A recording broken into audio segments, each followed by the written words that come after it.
Salut à toi, aujourd'hui c'est une vidéo matinale sur les marchés. Je vais parler de ce qui s'est passé un peu hier. Du coup, on a eu un peu un report du cessez-le-feu venant de Trump au niveau du détroit d'Ormuz avec l'Iran. De ce fait, les marchés ont un peu réagi. Enfin, c'était reporté, on a quand même des saisies de porte-conteneurs. Les indices ils restent quand même assez volatiles et toujours en bonne posture.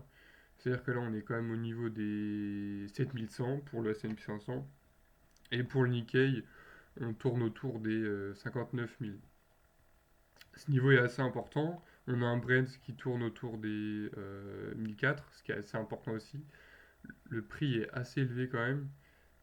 À ce niveau-là, on a quand même un certain niveau d'inquiétude au niveau des prix, surtout par rapport à l'inflation et les hausses de taux qui sont assez anticipées.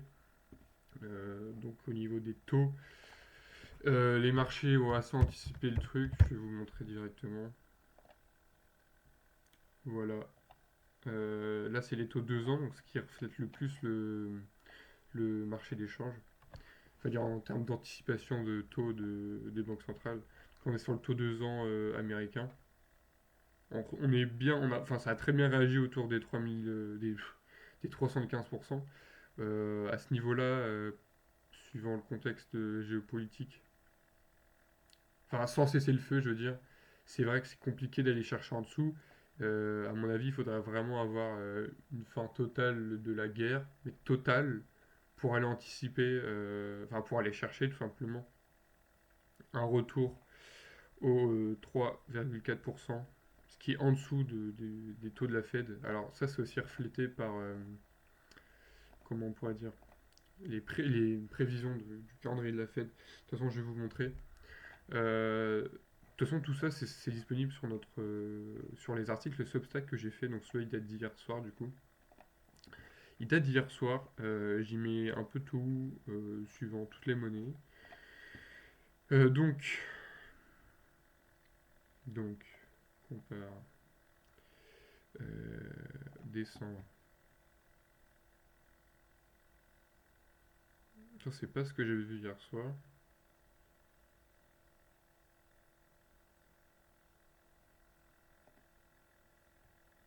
C'est bizarre. Voilà, et ça, c'est ce que j'avais hier, au mois de décembre. C'était les probabilités de baisse inchangées. Encore plus important pour le mois de décembre. Tandis que là, je sais pas pourquoi j'obtiens ce résultat-là, du coup. Mais j'avais pas du tout ça, du coup, au final. Donc, je comprends pas pourquoi ça apparaît comme ça. Bon, c'est pas très grave. L'idée est là.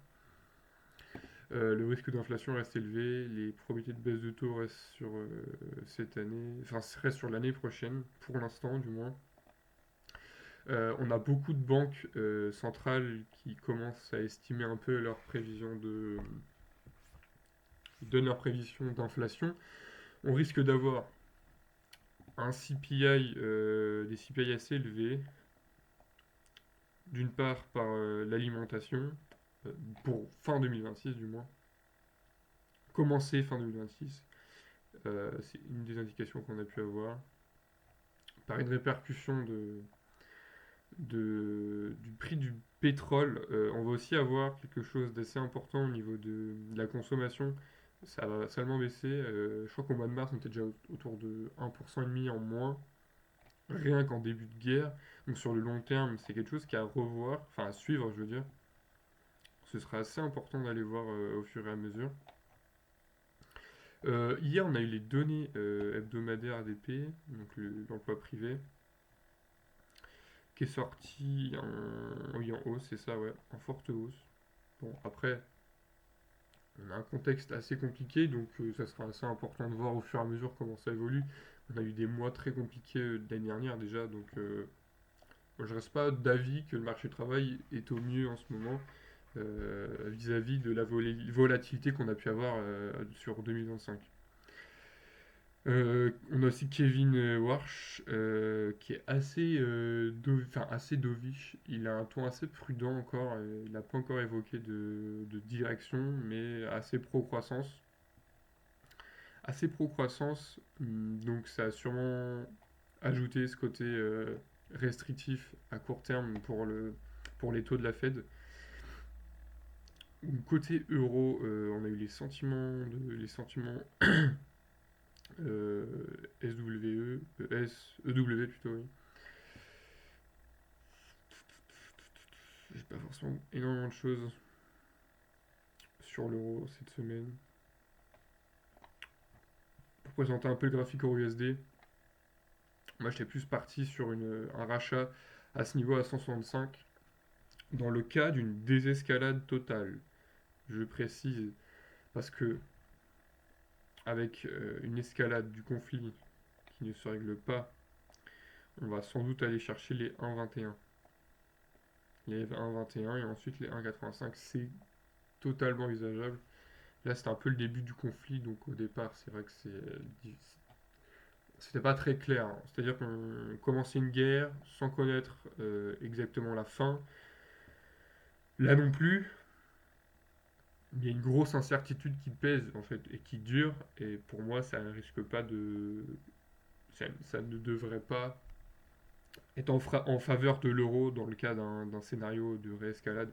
De toute manière, c'est le dollar qui est pris en valeur refuge, mais l'euro risque de lourdement être impacté à aller rechercher ce niveau-là. Et après, on aurait ce côté hawkish de la BCE, donc on devrait avoir un taux de change à long terme qui reviendrait au 1,2 en fait, tout simplement. Et vraiment sur du long terme du coup. Mais là, pour prendre position sur le USD, l'idéal c'est les 1,65 dans le cas d'une désescalade du conflit, une reprise peut-être du cessez-le-feu, avec un véritable objectif d'accord, on va dire. Côté Eurocad, du coup, moi j'ai clôturé au 1,60. Donc je suis assez content de cette position. Là, j'attends de voir un peu l'évolution du cours. Je sais pas du tout comment ça va se passer. Peut-être envisager un achat à ces niveaux-là, je sais pas trop. EuroJPY en baisse. EuroGBP, donc comme je vous l'avais dit, en cas de données d'emploi. Non, oui, c'est l'emploi, c'est le taux de chômage qui était sorti, donc légèrement en dessous des prévisions, qui était quand même un signe assez surprenant. Ça a revu quand même les probabilités de baisse de taux de la BO, donc ça les a reportées et baissé les probabilités. J'ai donc clôturé ma position assez bas, je crois que je suis proche du break-even. Je devais être dans cette bougie-là. Donc là, sur Euro GBP, pour moi, ça fera sûrement un rebond aux 0,86,8. On va retourner chercher les 0,86 et on pourra aller chercher pour l'Euro GBP 0,86 et envisager des plus hauts. Suivant bien sûr le contexte macro, hein. Là, c'est pas là-dessus que je vais prendre une position. Enfin, là, je veux dire, je préfère attendre de voir comment ça se passe. Donc, on pourrait très bien envisager une vente. Et je vais pas la prendre. Je préfère pas, je préfère attendre un peu. Donc là, Euro GBP, achat à ces niveaux. Suivant le contexte macro, on a quand même une inflation assez maîtrisée, mais à risque quand même, elle pèse. On a un taux de chômage légèrement en baisse. La BOE, le calendrier de la BOE a été révisé. Donc, le GBP a de fortes chances de reprendre un peu de valeur prochainement. Côté CHF, on a une reprise un peu euro-CHF, pas trop étonnant vis-à-vis du risque de change du CHF en cas de retour à ce niveau. Celui fait clairement office de support, donc là j'attends, je me fais pas avoir en taux swap, donc je m'attends surtout à un range, les prévisions sont en range, mais j'ai pas forcément de taux swap qui passe de manière journalière. GBP, JPY, donc là du coup c'est vrai que c'est assez contradictoire par rapport à ce que j'ai dit par rapport au GBP, mais sur le long terme là c'est vraiment le yen qui est censé être plus fort, donc il y a aussi une erreur un peu suivant les données qui sont sorties sur le GBP. J'aurais pu la clôturer en avance avant qu'elle aille de mon drawdown. Et j'aurais pu l'anticiper sur Euro USD, donc à ces niveaux-là. Mais je préfère attendre un peu, voir comment ça évolue. J'ai pas forcément d'autres choses à dire par rapport au dollar. Côté indice, c'est un peu le même contexte. On ne sait pas encore. Le baril est au plus haut, enfin se rapproche de ses plus hauts, et pourtant les indices sont au plus haut aussi. T'as pas un ATH pour les deux, pour la plupart des indices. Voilà, c'était une vidéo assez courte pour résumer la journée d'hier. Voilà, je vais faire une vidéo ce soir assez explicative sur différents sujets. Enfin voilà, à plus.